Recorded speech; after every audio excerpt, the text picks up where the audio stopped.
ஆக இந்த மூன்றையும் களைவதற்கான வழிகளை பற்றி நாம் சிந்திக்கிற போது முதல் காரணம் மிஸ் ரெப்ரசன்டேஷன் என்று சொன்னேன். தவறாக இஸ்லாத்தை பின்பற்று இந்த நிலையை முஸ்லிம்கள் மாற்றிக்கொள்ள வேண்டும்.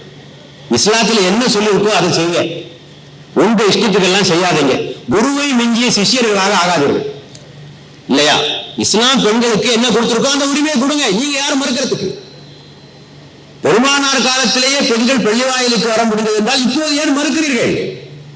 அதை உங்களுக்கு யார் அந்த அதிகாரத்தை கொடுத்தது? யார் வேண்டும் என்றால் அதற்கான பாதுகாப்பு ஏற்பாடுகளை செய்யுங்கள். ஆண்களும் பெண்களும் கலந்து விடாமல் ஒருவர் பார்த்துக் கொள்ளாமல் இருக்கக்கூடிய ஏற்பாடுகளை செய்யுங்கள். அதை விட்டு வரவே கூடாது என்று சொல்வது, ஒரே மூச்சிலே 3 தலாக்கை சொல்வது, இப்படி வகையான காரியங்களை எல்லாம் நாம் செய்து கொண்டிருக்கிறோமே, இது சரிதானா என்பதை நாம் எண்ணி பார்க்க கடமைப்பட்டிருக்கிறோம்.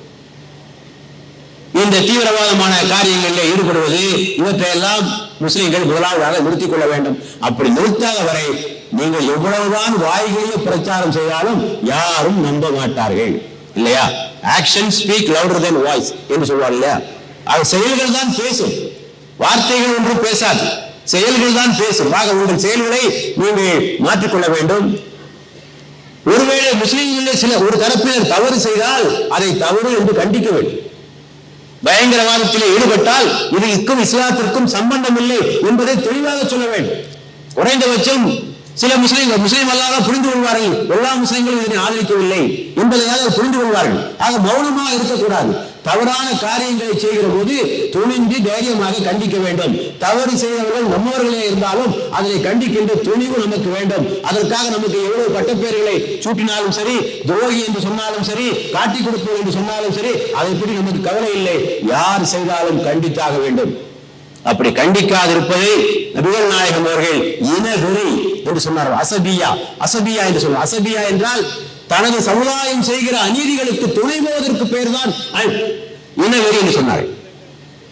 ரசூலுல்லாஹ் சொன்னார்கள், ஒருவன் தீமை செய்கிறான் என்பதை அறிந்தும் ஒருவன் அவனுக்கு துணை சென்றால் அவன் இஸ்லாத்தை விட்டு வெளியேறிவிட்டான். நபிகள் நாயகம் சொன்னார், தீமை செய்கிறான், அநியாயம் செய்கிறான் என்பதை அறிந்த பின்னரும் அவனுக்கு உதவி செய்தால் அவன் இஸ்லாத்தை விட்டு வெளியேறிவிட்டான். ஆக நாம் அவர்களை கண்டிக்க வேண்டும். அத்தோடு மார்க்க சட்டங்களிலே கால சூழ்நிலைகளுக்கு ஏற்ப புதிய முடிவுகளை அறிஞர்கள் எடுக்க வேண்டும். எந்தோ ஒரு காலகட்டத்திலே ஏற்றப்பட்ட சட்டங்கள் நிரந்தரமானவை என்று எண்ணக்கூடாது. பத்துவாக்கள் நிரந்தரமானவை அல்ல. குர்ஆனும் ஹதீஸும் நிரந்தரமானவை. ஆனால் பத்துவாக்கள் என்பது கால சூழ்நிலைக்கு ஏற்ப மாறக்கூடிய என்பதைதான் நாம் தெளிவாக புரிந்து கொள்ள வேண்டும். ஆக அதனை நாம் செய்யாமல் இருந்தால் பல குழப்பங்கள் ஏற்படும். இது பற்றி இஸ்லாமிய அறிஞர் மௌலானா மில்லத்துல்லா ரஹ்மானி பீகார், ஒரிசா மாநிலங்களுடைய இமாரத்தை ஷரியத் கோர்ட்டினுடைய ஸ்தாபகராக இருந்த அவர்கள் சொல்ற சில கருத்துக்களை நாம் இங்கே எண்ணி பார்க்க கடமைப்பட்டிருக்கிறோம். அவர் சொல்கிறார், மார்க்க விஷயங்களில் ஷரியத்தின் மூலாதார அடிப்படைகளை விட்டுவிட்டு முடிவு எடுப்பது ஷரியத்தின் நோக்கத்தை தகர்த்துவிடும். முடிவு எடுக்கிற போது குர்ஆன் ஹதீஸ் அடிப்படையில் தான் முடிவு எடுக்க வேண்டும்.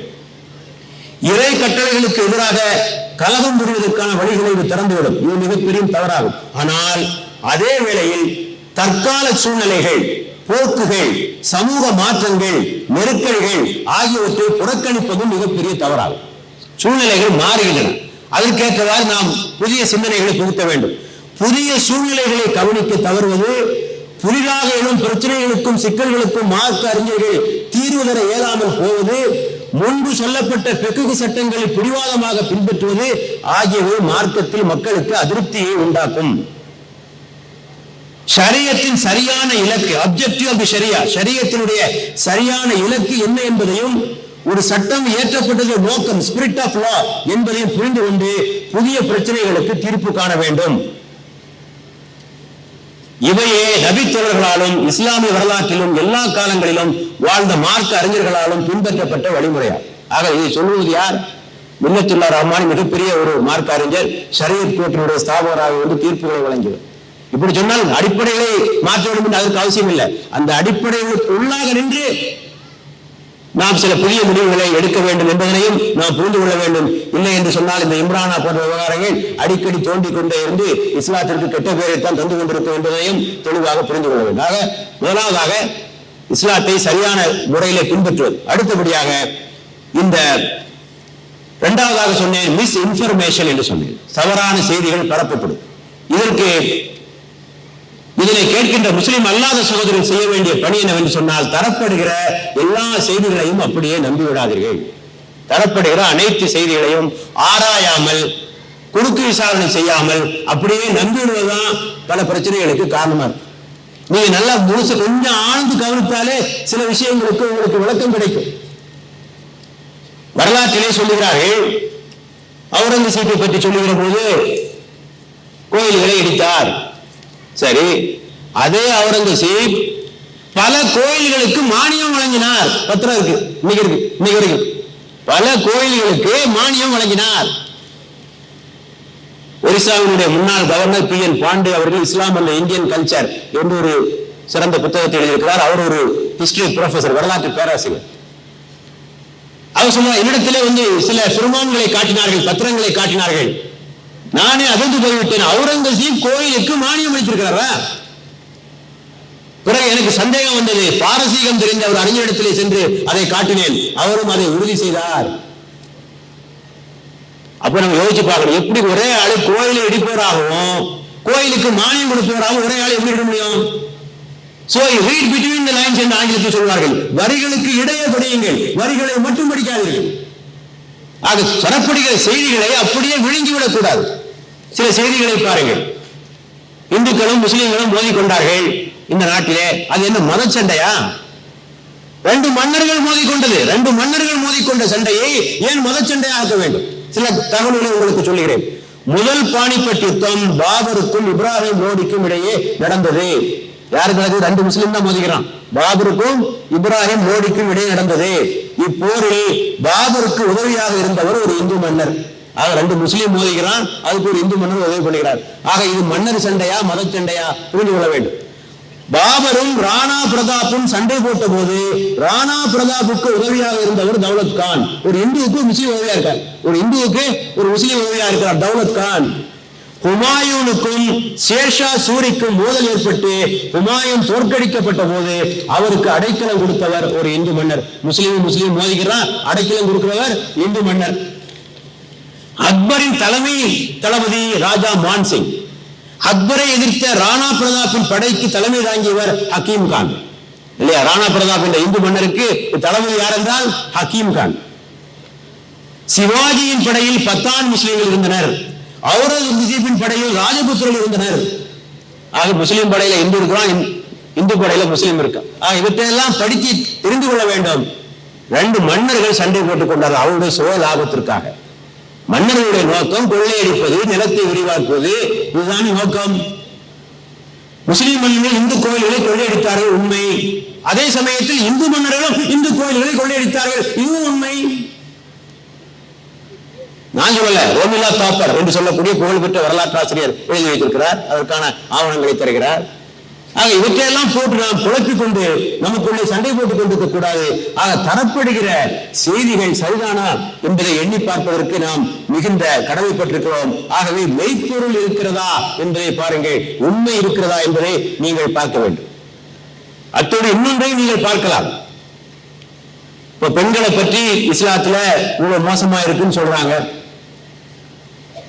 முஸ்லிம்கள் கொடுமைப்படுத்துவதாக சொல்கிறார்கள். இஸ்லாமிய சமுதாயத்திலே பெண்கள் நிலை என்னவாக இருக்கிறது பற்றி யோசித்து பாருங்க. இவர்கள் சொல்லுகின்ற மாதிரி கொடுமைகளை முஸ்லிம் பெண்கள் அனுபவித்துக் கொண்டிருக்கிறார்களா? இன்றைக்கு இந்த நாட்டிலே பெண்களுக்கு எதிராக என்ன கொடுமைகள் நடக்கின்றனவோ அவையெல்லாம் முஸ்லிம் பெண்களுக்கு நடக்கிறதா என்பதை சற்று எண்ணி பார்க்க வேண்டும். இப்போ கருக்கொலை, சிசுக்கொலை இன்றைக்கு பெண்களுக்கு எதிராக செய்யப்படுகிற மிகப்பெரிய அநீதி. கருவில் இருக்கிற போதே பெண் குழந்தைகளை கொலை செய்வது, சிசுவை கொலை செய்வது, இது முஸ்லிம் சமுதாயத்தில் மிக மிக மிக குறை. புள்ளிவரை சொல்கிறேன். போன சென்சஸில் எடுக்கப்பட்ட தகவல், செக்ஸ் ரேஷியோ, ஆண் பெண் விகிதாச்சாரம்.